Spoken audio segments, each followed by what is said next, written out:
Una vera bomba è esplosa questa mattina a Milano, e se sei un tifoso rossonero, tieniti forte.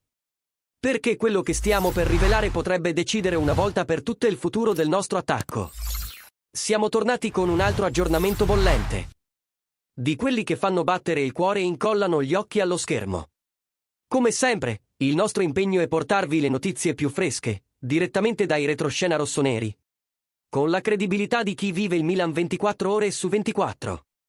Quindi lascia un like, iscriviti e attiva la campanella, perché questa telenovela non è ancora finita. E il protagonista si chiama Rasmus Hjulund.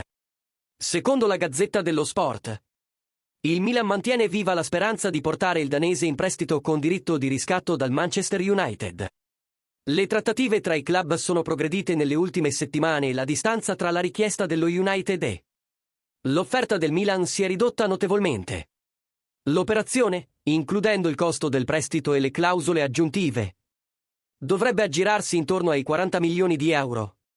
Con il Milan disposto a pagare interamente lo stipendio del giocatore, circa 4 milioni a stagione. Ma, nonostante i progressi, resta un ostacolo che finora ha bloccato la trattativa: convincere lo stesso Hjulund.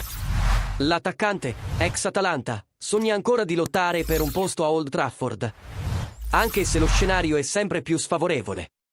Nell'amichevole contro la Fiorentina non ha giocato nemmeno un minuto.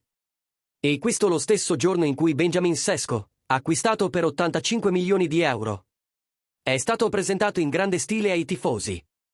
Oltre a Sesko, lo United conta su Cugna e Zirkzee per il ruolo, il che di fatto chiude lo spazio per Hjulund. Da fuori, restare e provare a rilanciarsi nella rosa inglese appare quasi un miracolo. Eppure, il danese mantiene viva la speranza, ed è qui che entra in gioco la sfida del Milan. Dimostrargli che San Siro può essere il palcoscenico perfetto per rinascere da protagonista.